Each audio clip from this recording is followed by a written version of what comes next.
ওম শান্তি। আচ্ছা শান্তনুজি, আজকাল সবার মধ্যে দেখি কি রাগ অনেক বেশি আর পেশেন্সের অনেক অভাব।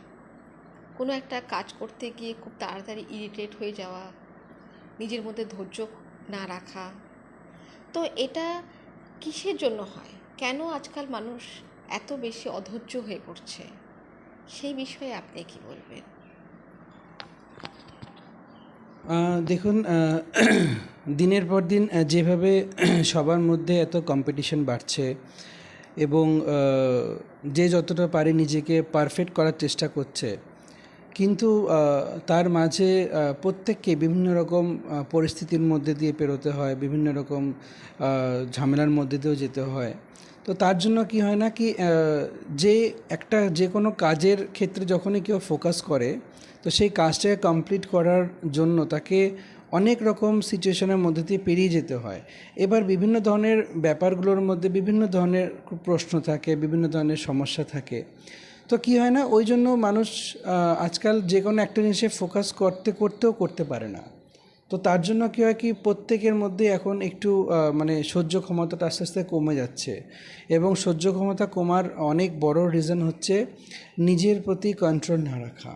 নিজের যে আমাদের ভাব যেটা বলুন, বা যে কোনো ধরনের কাউকে নিয়ে যদি চিন্তা ভাবনা করা বলুন, তো আমরা অনেক সময় কী হয় না, বেশিরভাগ সময় ব্যর্থর মধ্যে দিয়ে কাটাতে থাকি। অজান্তেই বলতে পারেন, কারণ অনেকে ভাবে সেটা তো খুবই নর্মাল জিনিস, কিন্তু ওই নর্মাল ব্যাপারটাকে আমরা ভাবতে ভাবতে এতটা বেশি অ্যাবনর্মাল করে দিই, তো মানুষের চিন্তাভাবনা করার ক্ষমতা আস্তে আস্তে অনেকটা কমে যাচ্ছে। এতটা ব্যর্থ সময়ের মধ্যে দিয়ে সবাইকে মানে যাচ্ছে, কেউ জেনেই হোক আর কেউ অজান্তেই হোক। তো ওই জন্য কী হয় না কি, সহ্য ক্ষমতাটা আস্তে আস্তে প্রত্যেকের মধ্যেই কমে যাচ্ছে। এই জন্য ছোটো ছোটো ব্যাপারে সবার মধ্যে রাগ হয়ে যাওয়া, বা ছোটো ছোটো ব্যাপারেই নিজের মানে আউট অফ কন্ট্রোল হয়ে গিয়ে কিছু একটা ফট করে বলে দেওয়া, এবং তারপরে সেটা আফসোসও হয় অনেকের। কিন্তু সহ্য ক্ষমতা একটা অনেক বড় ক্ষমতা সেটা, এবং আমরা অনেক আগে যদি আমরা যাই, আজ থেকে অনেক বছর আগে যদি যাই, তো তখন লোকের মধ্যে এতটা মানে রাগ ছিল না বলতে পারেন, বা তখন সহ্য ক্ষমতার পরীক্ষাও কাউকে সেভাবে দিতে হয়নি। এই জন্য দিতে হয়নি কারণ তখন জীবন অনেকটা সিম্পল ছিল এবং এতটা কমপ্লেক্স ছিল না, এত কম্পিটিশন ছিল না। তো এই কম্পিটিশনের জন্য আজকাল মানুষের মধ্যে রাগ বেশি, হাতের সময় কম, ওই জন্য সহ্য ক্ষমতাটা আস্তে আস্তে অনেক কমে যাচ্ছে। আচ্ছা, তো এতে আমাদের শরীরের উপরেও খুব বেশি এফেক্ট পড়ে।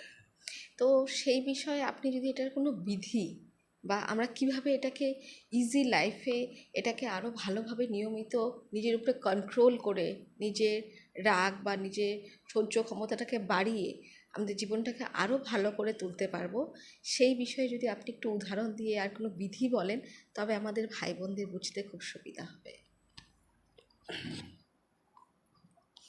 দেখুন, সহ্য ক্ষমতা বাড়ানোর জন্য তো আমি মানে বলবো কি, প্রত্যেককেই অ্যাটলিস্ট 24 ঘন্টার মধ্যে আধা ঘন্টা থেকে 1 ঘন্টা মিনিমাম নিজের জন্য টাইম বার করা খুব দরকার। এবং ওই 1 ঘন্টা যদি সকালটা হয় তাহলে তো খুব ভালো, কারণ সকালে এই জন্য ভালো, কারণ সকালবেলা ঘুম থেকে ওঠার পরে মাইন্ড অনেকটা হালকা থাকে, মাইন্ড ফ্রেশ থাকে, এবং আমাদের চারপাশের বাতাবরণ অতটা বেশি ব্যস্ততা থাকে না। কিন্তু যদি কেউ সকালে টাইম না পায়, যদি সেটা কেউ যদি বিকালে করতে চায় সেটাও পারে, কিন্তু 1 ঘন্টা টাইম দিয়ে নিজের সাথে বসে নিজেকে নিজেকে নিয়ে চিন্তা করা যে আমি মানে কি করে এসেছি, বা আমার জন্য কি ভালো হবে। তো সেটা করতে গেলে পরে নিজের ওপর কন্ট্রোলিং পাওয়ার, ফোকাস করা, এবং তার জন্য মেডিটেশন একটা অনেক বড় বিধি বলতে পারেন। যে কোনো ধরনের মেডিটেশন যদি কেউ করে, তো কী হয় না, মেডিটেশনের মধ্যে একাগ্রতা এবং সহ্য ক্ষমতা মানে যাই বলুন, আমাদের মধ্যে যে জিনিসগুলোর অভাব ইন্টারনালি, আমি বাইরের থেকে বলছি না, যেগুলো ইন্টারনালি আমাদের মধ্যে অনেকগুলোর অভাব, সেগুলো মেডিটেশনের মাধ্যমে অনেকটা কমে যাবে। তো মেডিটেশন ছাড়াও আগেকার দিনের লোকের মধ্যে কিন্তু মানে এই সহ্য ক্ষমতাটা অনেক ছিল আগে বলতে পারি।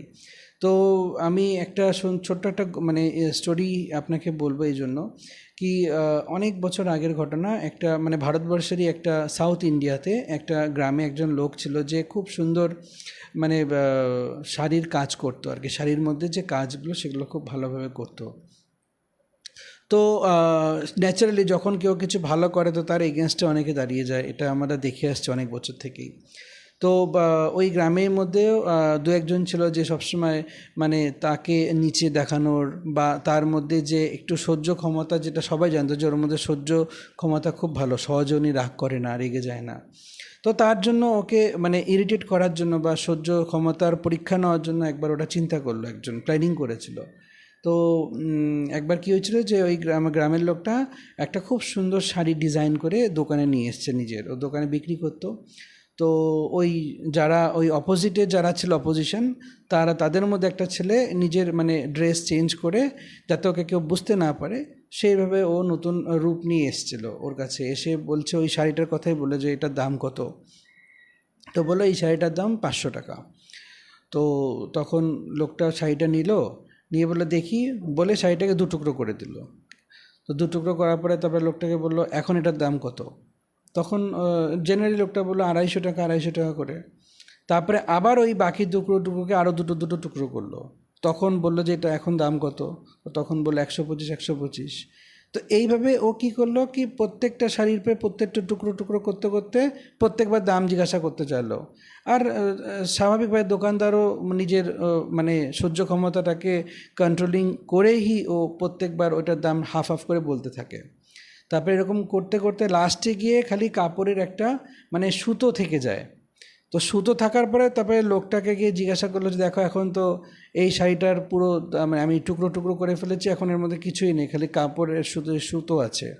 তো এখন বলো এটার দাম কত।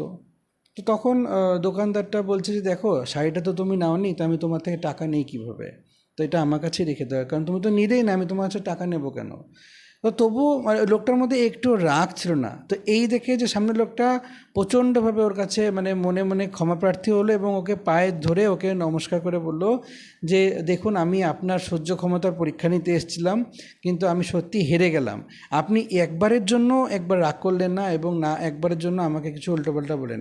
আমি আপনার মানে রাগ দেখার জন্য আমি একটার পর একটা টাইম ওয়েস্ট করে গেলাম, টুকরোর উপর টুকরো করে গেলাম, এবং আপনি সুন্দরভাবে আমাকে প্রত্যেকটা টুকরো দাম বলতে বলতে এলেন, অথচ একবারের জন্য আপনি রাগ করলেন না। এবং লাস্টে যখন আমি আপনাকে সুতোটা আমি আপনাকে বললাম, তখনও পর্যন্ত আপনি আমাকে বললেন যে না এই শাড়িটা যেহেতু আমি নেইনি সুতরাং আমাকে টাকা দিতে হবে না। তো আপনি কিভাবে এই জিনিসটা নিজের মধ্যে এত ধৈর্য রাখলেন। তো তখন ওই দোকানদারটা বলল দেখো যদি তুমি টুকরো না করতে এবং তাহলে আমি তোমাকে একটার পর একটা যদি না বলতাম, তাহলে কি হতো না কি তুমিও এটার মূল্য বুঝতে পারতে না। এই শাড়িটা তৈরি করতে গেলে পরে আমাকে কত জায়গার থেকে কত লোকের কাছ থেকে এটাকে মেহনত করতে হয়েছে। প্রথম মেহনত যে চাষিরা এই মানে চাষ করার জন্য যে তুলো যে চাষ করা হয় সে কত মেহনত করেছে। তারপরে সেই তুলোটাকে সুন্দর করে ঠিকঠাক করে ওকে আমার গ্রামে পর্যন্ত নিয়ে আসতে যারা নিয়ে এসছে বই নিয়ে এসছে তারা কত মেহনত করেছে। তারপরে গ্রামের লোকজন সেটাকে সুন্দরভাবে সুতো অবধি নিয়ে আসার জন্য তারা কত মেহনত করেছে। এবং তারপরে আমার বাড়ির লোকজন সেই সুতো থেকে শাড়িটা ডিজাইন করা পর্যন্ত কত মেহনত করেছে। তো এই যে মেহনত করেছে এই মেহনতটা তো তুমি দেখতে পাওনি, কিন্তু আমি দেখেছি। এই জন্য আমি ওই মেহনতগুলোকে মনে রেখে আমি তোমার উপরে একবারও রাগ করিনি। আর যদি আমি রাগ করতাম তাহলে আমি হেরে যেতাম, কারণ আমি জানি এটা আমার সহ্যের পরীক্ষা হচ্ছিল। কিন্তু তুমি হয়তো প্রথমে বলোনি, কিন্তু লাস্টে তুমি সেটা স্বীকার করলে যে তুমি আমার সহ্যের পরীক্ষা নিচ্ছিলে। তো আমার সহ্যের পরীক্ষাতে আমি পাশ করে গেলাম, আর তুমিও পাশ করলে। এই জন্য পাশ করলে কারণ তুমিও আজকে অনেক বড় একটা শিক্ষা নিয়ে গেলে যে কোনো একটা জিনিস তৈরি করতে অনেক কিছুর মধ্যে দিয়ে আমাদেরকে পেরিয়ে আসতে হয়। তো এটা একটা সুন্দর মানে এক্সাম্পল যেটা আমি সহ্য ক্ষমতার জন্য বলবো কি প্রত্যেকের মধ্যে সহ্য ক্ষমতা আছে, কিন্তু সিচুয়েশানের জন্য কেউ নিজের সহ্য ক্ষমতাটাকে হারিয়ে ফেলে পরিস্থিতির চাপে। তো এই জন্য আমি বলবো প্রতিদিন সকালে বা বিকালে, সকালের তো খুব ভালো, অ্যাটলিস্ট আধা থেকে 1 ঘন্টা নিজের জন্য টাইম বের করে মেডিটেশন করুন। এবং মেডিটেশন করলে পরে আমাদের মধ্যে যে ইন্টারনাল পাওয়ারগুলো আছে সেগুলো আস্তে আস্তে বৃদ্ধি পেতে থাকবে এবং আমরা সেই জিনিসটা বুঝতে পারবো এবং আমাদের সাথে যারা পারাপার্শ্বিকে থাকে তারাও সেই জিনিসটাকে বুঝতে পারবে। খুব ভালো। তবে আমরা প্র্যাকটিস করলে আমাদের ভিতরে যে শক্তি আছে সেটাও জানতে পারবো আর দেখতে পারবো। Thank you. ওম শান্তি।